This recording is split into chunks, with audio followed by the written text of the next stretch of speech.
Absolutely. I love it. You got big plans tonight?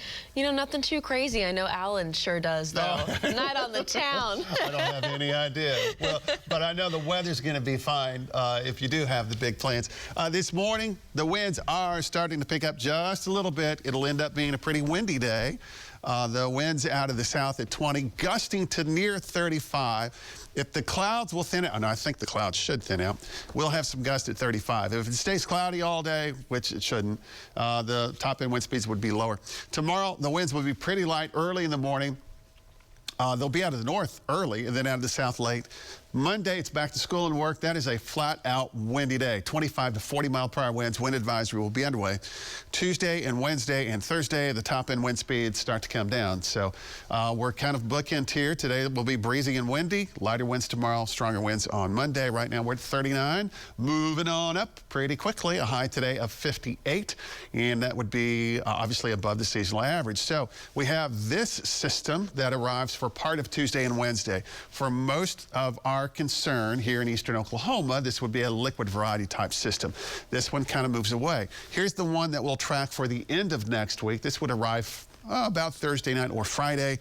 That comes down from Canada. It'll have some cooler weather with it, and at least a low probability for maybe a little bit of snow mixture with that, and then it would turn the corner, and by next weekend it could turn into a pretty significant nor'easter moving up the east coast. So that's just the way it looks from a trend standpoint over the next couple of days, with still an active weather pattern. I tell you all the time, the weather is always active. It's just sometimes we can't tell that, but we will over the next several days. Windy today, lighter wind tomorrow, stronger winds Monday.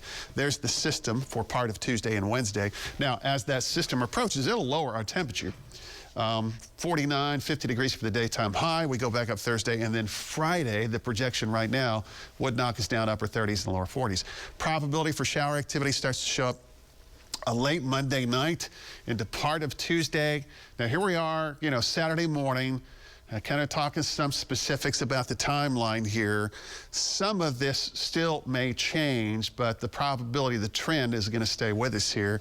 So if we see those showers and some storms for part of Tuesday and Wednesday, would be liquid variety in our part of the state. Far northwestern Oklahoma would be in a position for maybe a little bit of wintry mix with the system. So 50s today. How about around the Grand Lake area? 56, Eufaula at 57, Hudson and Tenkiller mid-50s. If you're headed down to the Big Lake at Texoma, it would be a flat-out windy day there with some white caps. Temperatures tomorrow morning, 30s. Now, early tomorrow morning, take a look at the old handy future view here. It does not indicate the possibility for some fog, but we know that this system that we're going to be tracking tomorrow morning could provide us with some fog across part of the area. It may not be in every spot. It would be early on, and then it would go away, and Sunday ends up being a really nice day with a high of 64. Windy weather on Monday. Rain and storm chances returning for part of Tuesday and Wednesday. That does not appear to be a severe weather system for our neck of the woods, and then a system by the end of next week.